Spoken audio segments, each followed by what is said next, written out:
Good morning. I had a dream last night, or I guess early this morning, and it prompted me to want to do another reading. So it was short, but basically, as I was waking up, I think whatever time that was, I wake up multiple times in the night, but I remember hearing 98 days. So that's weird thing, but so of course my weird analytical mind and like curiousness, what is 98 days from now?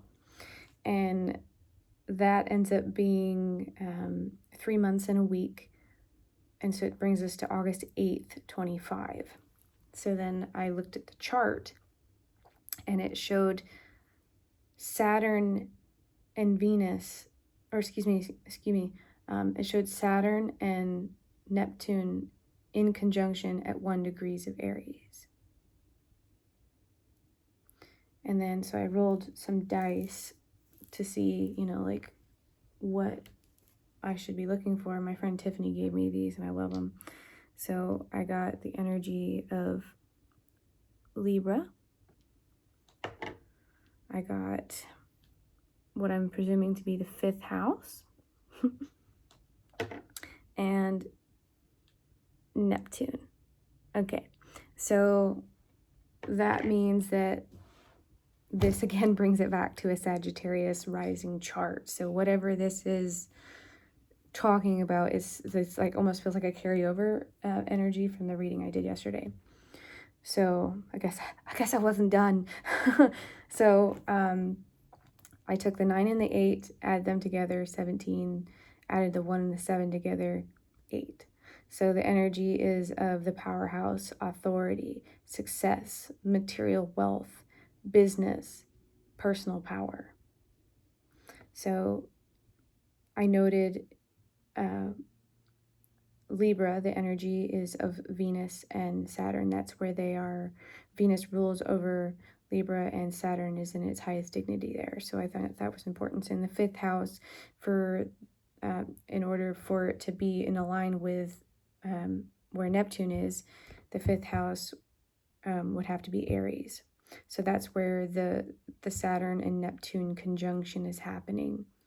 And a lot of times that 1 degree talks a lot about authority, probably like government type of energy.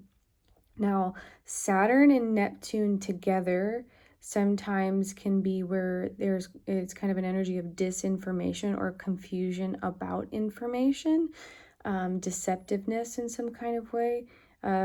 Neptune blurs things, and Saturn, when it's in conjunction with that energy, is kind of like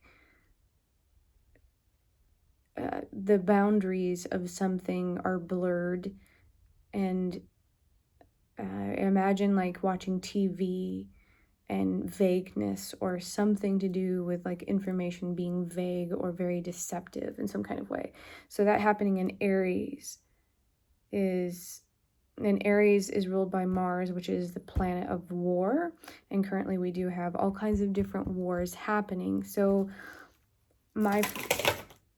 awesome. So maybe something I said was right because that fell at the same time. So I don't know. We'll see. So one of the things you want to think about is all the different areas where friction is, and how sometimes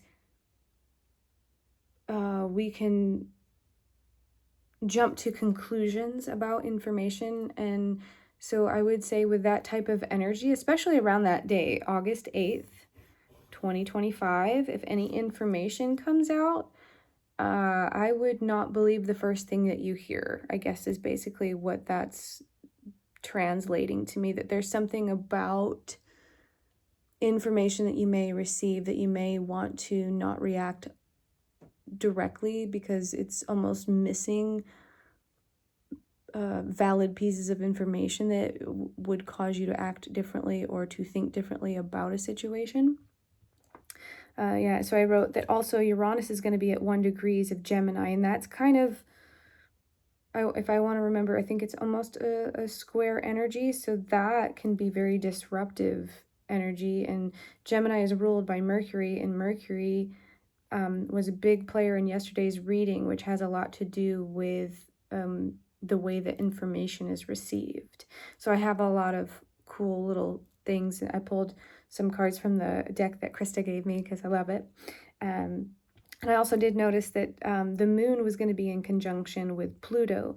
So emotions, moon, and Pluto, which is deep transformation. So like imagine, and this was just like in a few hours worth of separation. So this like something, and it could be depending on the time of when this happens, either it's like early morning 8 from where you are, but it could be a different time in a different time zone, obviously. But you know what I mean? Like there's something about, for whatever reason, it's making me think of night, something to do with night. I don't know.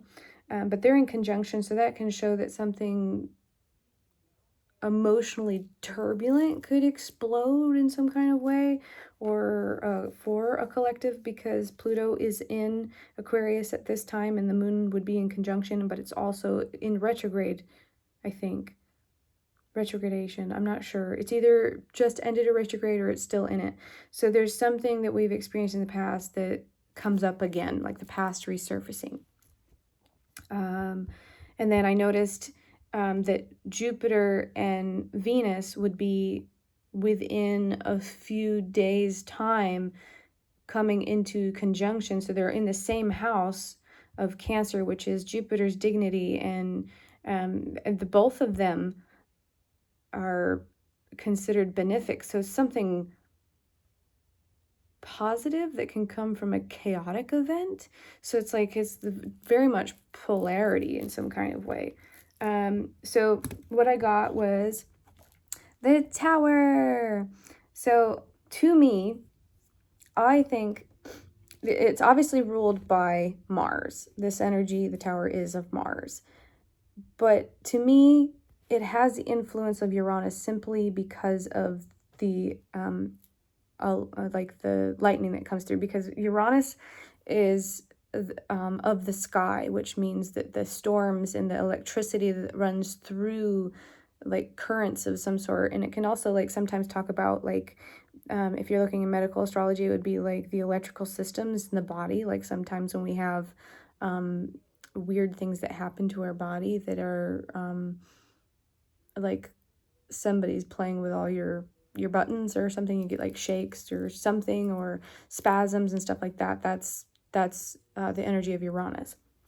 So what I wrote down was ruled by Mars, influenced by Uranus. Now this energy, looking at the chart, made me think, so I'm going to look to where Mars was at the time, which was at 0 degrees Libra. That was the only thing I forgot to write down. 0 degrees Libra. Sorry, guys. Pardon me. That way I can remember. So it was talking about travel, career, authority figures. So I said that already. Someone leaving, which could mean that somebody in authority leaves, which could be a good thing, or something like that, or a publicly visible event. External event with internal impact, which means that I would say that you may, the world may, I guess I should say, but by proxy, all of us would maybe witness something or experience something that makes us feel very moved and impacted in a deep way. And there's only change to come from it. So it's not an energy that you just sit in and watch and it doesn't move you. Clearly it's like throwing you, you know. And then I got the 6 of Cups.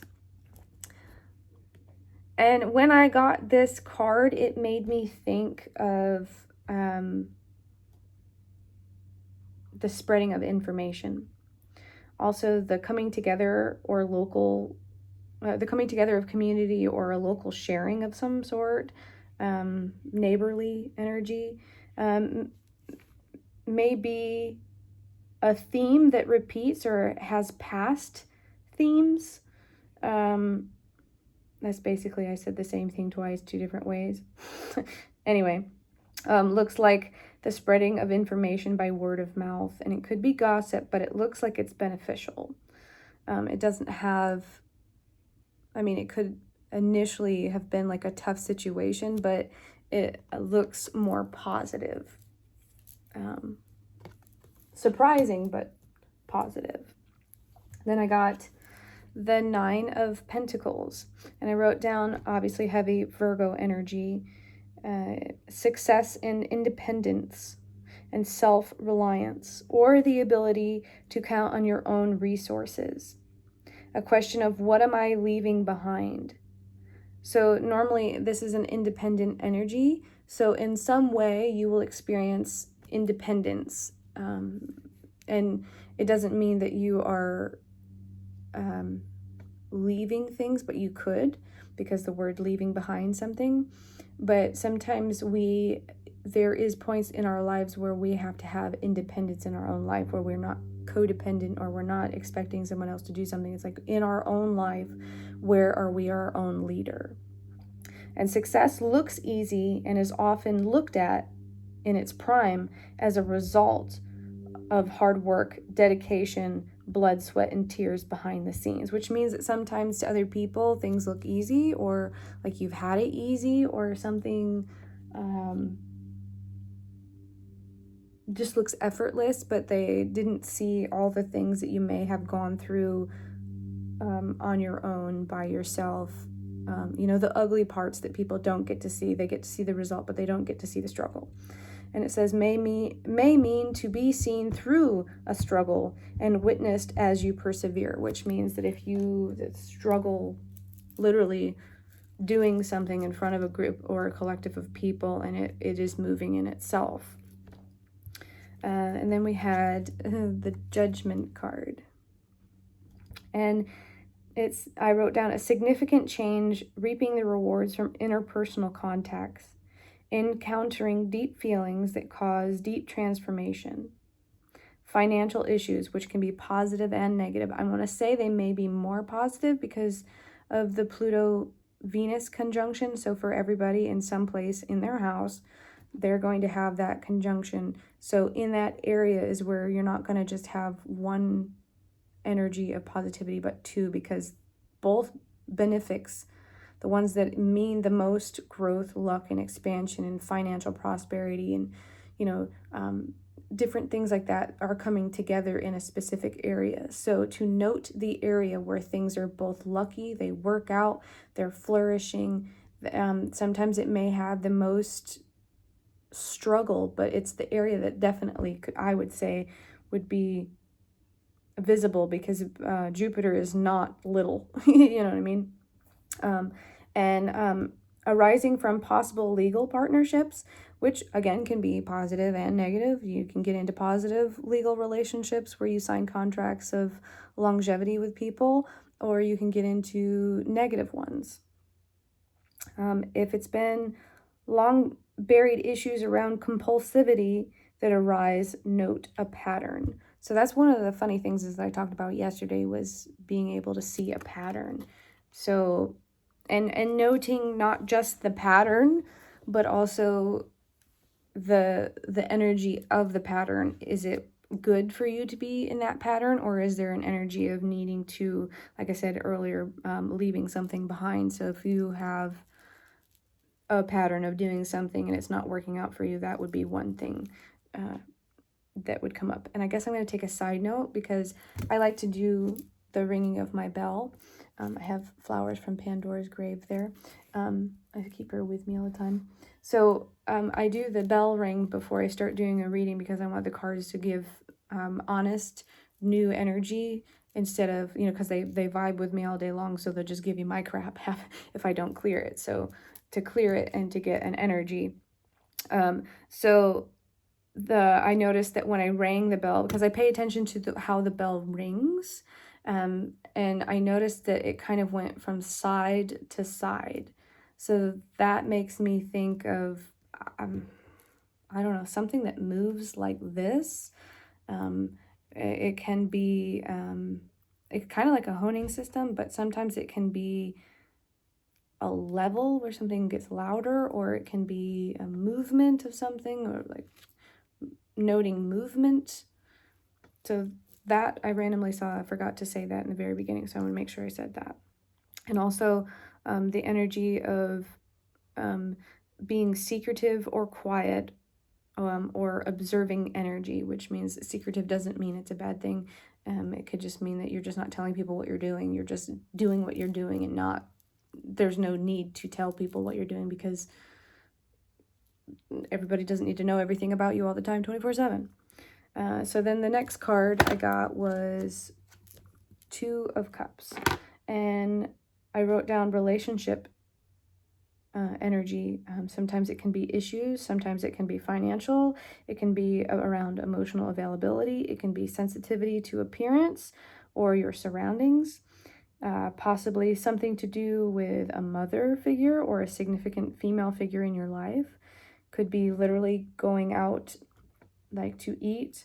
I wrote down the merriment of communion, and a precursor to celebration. So it looks like these two are enjoying a moment together. And cake is normally had at parties, so it can be a birthday party, it can be something, but it looks like it's inside a home, because we have this fabulous kitty here. Just paint me like one of your French models. And then so the precursor to celebration, and then the celebration card came out. So for the Four of Wands, I wrote down a celebration, a wedding, a party, the coming together in a legal or binding sense or way. And then I wrote down, you made it through. So whatever the challenge was in the very beginning, it seems like the answer is you've made it through, and now you can celebrate something. The energy of stability, which is Saturn. So sometimes you need structure in an area. So think about something that you're focusing highly on, something that you go to all the time, something that you do all the time, whether it's like that could be the pattern, right? To recognize the pattern. Patterns of inspiration, because Saturn's going to be in conjunction with Neptune, and Neptune isn't always bad. It can be, but it's not always bad. So you have to think polarity, because I wrote the positive and the negative energy. So in an area where you could have possibly scattered energy, where do you need structure? Where do you need an alarm and a reminder? Where do you need to allow yourself to have structured time for creativity or the ability to do whatever it is you're working on? If you want to get better at something, you need the time set aside to do it.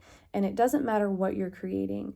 It doesn't always have to be art related, music related. It can be anything that you are spending time putting effort into and wanting to learn and to be better at. That is the area that I feel like we're talking about, and it needs the structure. And it talks about stability after the storm. So the storm was the very beginning with the Tower. So it's almost like you need the storm in order to be successful. So embrace the storm and just, don't fall into patterns of old self. And when you can, because it's a test of how old self are you and how new self are you, who are you right now.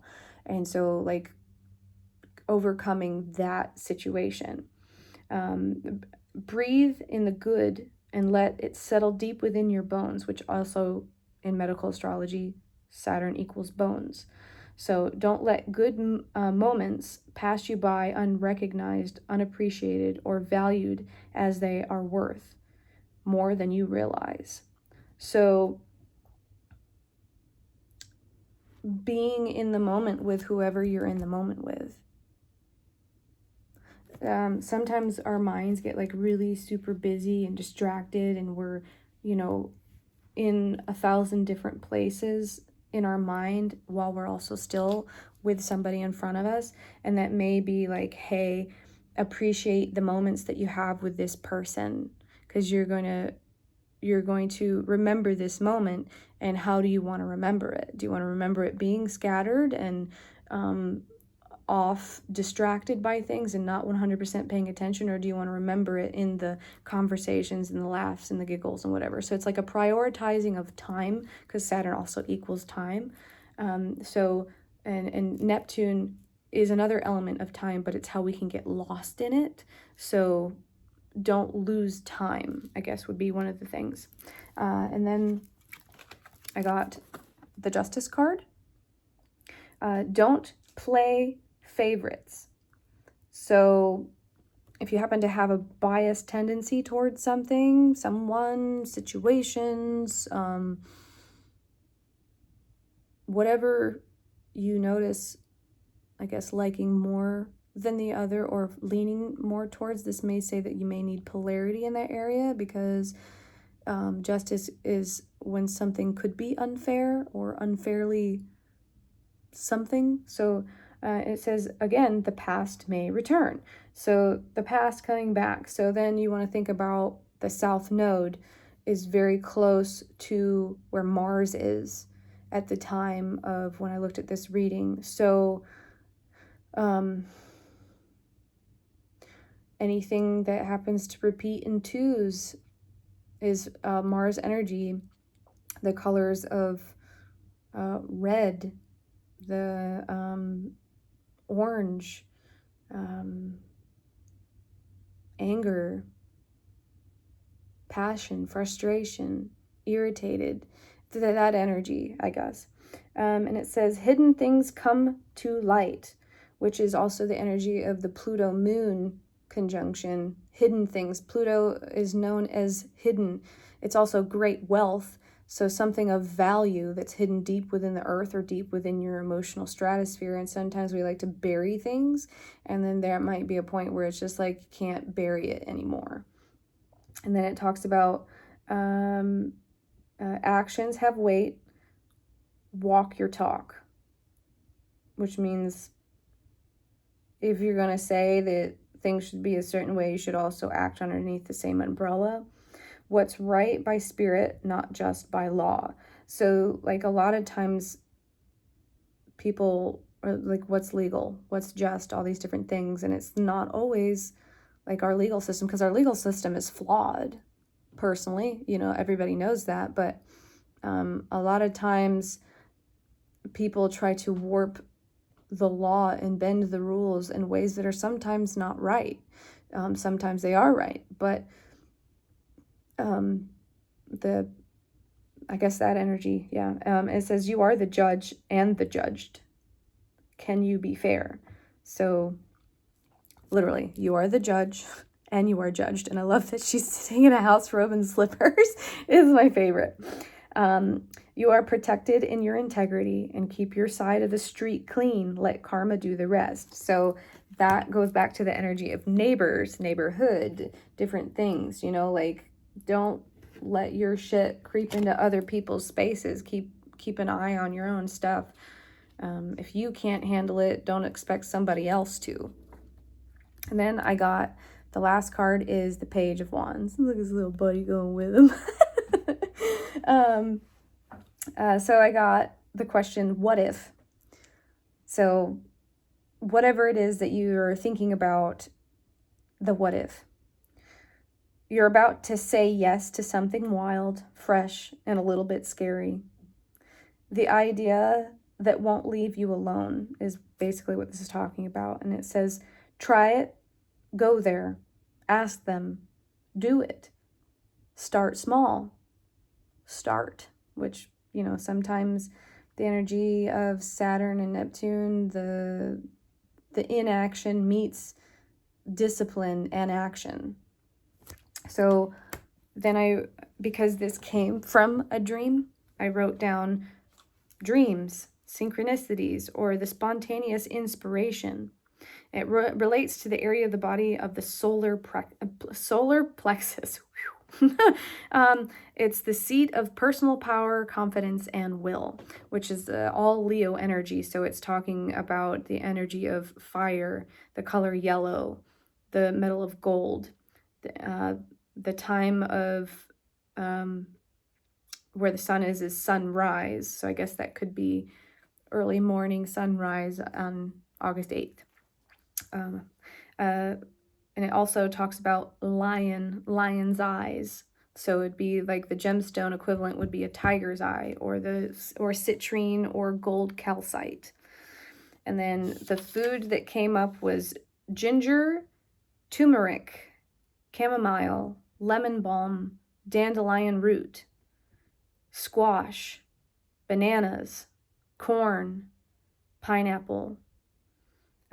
Things you could do to work with the energy is breath work, dancing, yoga, movement. You could also, because Saturn in Aries could be strength training, because Aries is strong, Mars is strong, warrior-like. When you think about a warrior, think muscles, and Saturn equals the strength. So you could be even like take that energy into strength training, working of muscles, and taking in calcium, because calcium is a Saturn vitamin.